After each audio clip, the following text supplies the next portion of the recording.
Good morning students. Today we will read lesson 18 of SS Industries. In this lesson we will read about the growth of industries, यानी कि कैसे विकास होता है, प्रगति उन्नति होती है इंडस्ट्रीज की, कल कारखाने। इसके लिए बेटा हमें ग्रोथ ऑफ इंडस्ट्रीज के लिए क्या क्या चीज़ें चाहिए होती हैं? रॉ मटेरियल यानी कि कच्चा माल, power, transport, machinery, human resource, capital. अभी हमने पढ़ा था, पहले हम ग्रोथ ऑफ इंडस्ट्रीज के लिए कौन कौन से मैटर चाहिए, then types of industries, industries कौन कौन से प्रकार की होती हैं। In India there are 3 types of industries: large scale industry, small scale industries and cottage industry. And we will read about also about the information technology, जो एक new industry जो है हमारे इंडिया में ग्रोथ कर रही है और 21st सेंचुरी तक बहुत ज़्यादा इम्पोर्टेंट बनने वाली है। Now we will read in detail about these points from our text book. Industries: most of the products of our daily use are produced in industries. These industries are use raw materials to make different products. The combination of machines and manual labor converts these raw material into finished goods. जितने भी हम product अपने daily use में use करते हैं वो लगभग industry से ही बन के निकलते हैं, और इन इंडस्ट्रीज़ में पहले कच्चा माल चाहिए होता है ताकि वो अलग अलग प्रोडक्ट्स बना सके, और मशीन और मैन पावर मिलके कच्चे सामान को अच्छे बने हुए सामान में कन्वर्ट कर देती हैं। जो कॉम्बिनेशन होता है मशीन्स और मैन पावर का, उससे कच्चे माल को वो लोग अच्छे से प्रोडक्ट में कन्वर्ट कर लेते हैं। ग्रोथ ऑफ इंडस्ट्रीज: ग्रोथ कैसे होती है इंडस्ट्रीज की और उसके लिए हमें क्या क्या चाहिए? Various factors are responsible for the growth of industries, let us read about them. बहुत सारे फैक्टर्स होते हैं किसी भी इंडस्ट्रीज की ग्रोथ के लिए रिस्पॉन्सिबल, जिनके बारे में हम पढ़ेंगे। रॉ मटेरियल सबसे ज़्यादा इंपॉर्टेंट होता है, रॉ मटेरियल कच्चा माल। Raw material are the most important factors for the growth of our industries. सबसे ज़्यादा जो इम्पोर्टेंट थिंग है वो है रॉ मटेरियल किसी भी इंडस्ट्रीज के ग्रोथ के लिए। Without raw material industries can not produce anything, और बिना कच्चे सामान के इंडस्ट्रीज कुछ भी नहीं बना सकती। For example, if there would be no cotton plants, example के लिए अगर कॉटन प्लांट नहीं होंगे, there would be no clothes for us to wear, तो हमारे लिए पहनने के लिए कपड़े हम नहीं बना पाएंगे। Then power: all the industries run on power provided by various means like diesel, petrol, coal, oil and electricity. Power, जितनी भी इंडस्ट्रीज होती हैं वो मशीनरी पे ही वर्क करती हैं, तो उन मशीनरी को चलाने के लिए हमें पावर चाहिए होती है, जो कि हमें कई प्रकार से मिलती है। डीजल से भी, पेट्रोल से, कोल से, ऑयल से, और क्रूड ऑयल जो कि होता है, और इलेक्ट्रिसिटी यानी कि बिजली से। तो ये भी एक मेन सोर्स है। देन ट्रांसपोर्ट यानी vehicle: means of transport like railways and trucks are use to carry raw material to various industries and the finished good to the market. अब ये बहुत ज़्यादा इंपॉर्टेंट है, क्योंकि सबसे पहले हमें मीन्स ऑफ ट्रांसपोर्ट के द्वारा ही, चाहे वो रेलवेज हो चाहे वो ट्रक्स हो, उसके द्वारा हम कच्चा माल इंडस्ट्री तक पहुंचाते हैं, और जब वहाँ पे तैयार हो जाता है सामान तो वो सारा सामान हम मार्केट्स तक ट्रांसपोर्ट के थ्रू ही पहुंचाते हैं। Then machinery: it is only with the help of various machine that raw materials are converted into finished products in industries. यही एक सबसे मेन पॉइंट है, मशीन, जिससे हम कच्चा माल किसी भी प्रोडक्ट में यूज़ कर सकते हैं। जैसे कि आयरन से और स्टील से हम सेफ्टी पिन बनाते हैं, तो वो सब कुछ हम मशीनरी के थ्रू ही कर सकते हैं। देन ह्यूमन रिसोर्स यानी कि मानव संसाधन, man power: human resource is one of the most important aspects of any industry.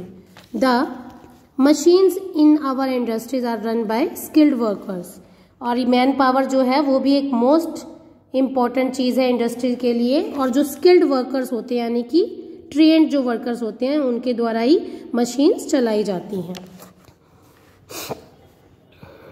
Then capital: without money और capital know industry can be set up. ये कैपिटल राजधानी नहीं है, इसका मतलब इसका एक्सपेक्ट है मनी, यानी कि बिना पैसे के हम इंडस्ट्रीज नहीं बना सकते। It is the basic requirement for purchasing land, machinery and paying salaries to the employees. ये एक बेसिक रिक्वायरमेंट है जो कि यूज़ होती है लैंड परचेज करने में, मशीनरी परचेज करने के लिए और एम्प्लॉयज़ की सैलरी पे करने के लिए।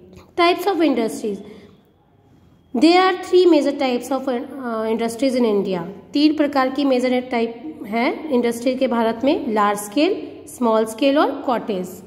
Now we will read about large scale industries. Large scale industries refer to the industry that require a huge amount of money to establish and employ thousands of people. They produce large quantities of goods. Steel and iron industries is one of the most important large scale industries. The other industries in this category include rail factories, electric goods industries, oil refineries and car factories.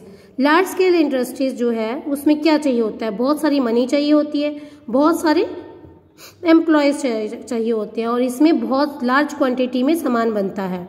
Steel और iron जो industries है वो सबसे most important example है large scale industries का। और जो दूसरी इंडस्ट्रीज आती हैं वो है रेल फैक्ट्रीज, इलेक्ट्रिक गुड्स और oil refineries and car factories. See these are large scale industries in India. Heavy machinery, automobile, oil refineries, iron, steel, railway engines, coaches, textile. Then small scale industries. Small scale industries employ a smaller number of workers and are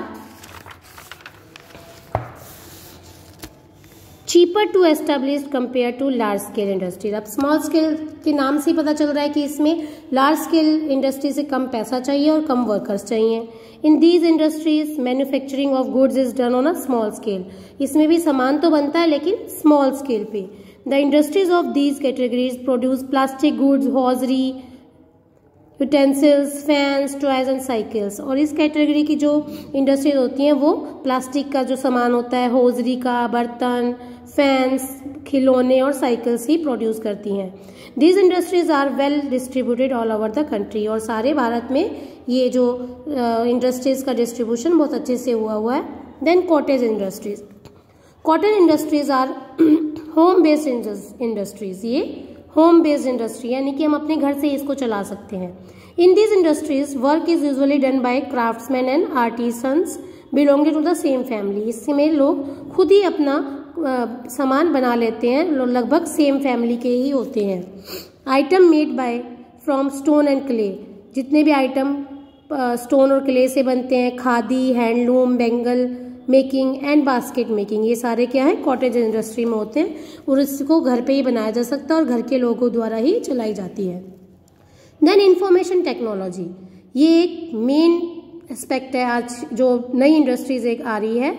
information technology जिसे IT industry बोलते हैं, emerging as one of the most important industries in India in the 21st century. 21st century में भारत में की सबसे most उभरने वाली जो विकसित इंडस्ट्री है वो है information technology. It deals with computers and the related software and hardware. ये कंप्यूटर से रिलेटेड है और सॉफ्टवेयर और हार्डवेयर दोनों पे काम करती है। Chennai, Hyderabad and Bengaluru are some of the main centres of this industry. इस इंडस्ट्री के मेन सेंटर्स है चेन्नई, हैदराबाद और Bangalore. The other important industry in this category is the BPO. जो अदर इम्पोर्टेंट इंडस्ट्री है इस कैटेगरी में वो है BPO. Means full form of BPO is business process outsourcing, which has come up in a big way in major towns and cities such as Gurgaon, Gurugram, Delhi, Bengaluru and Chandigarh. ये भी major cities जो हैं, बड़े बड़े शहर हैं, उनमें काम करती है ये जो बीपीओ है, जैसे कि गुरुग्राम, दिल्ली, बेंगलुरु एंड चंडीगढ़।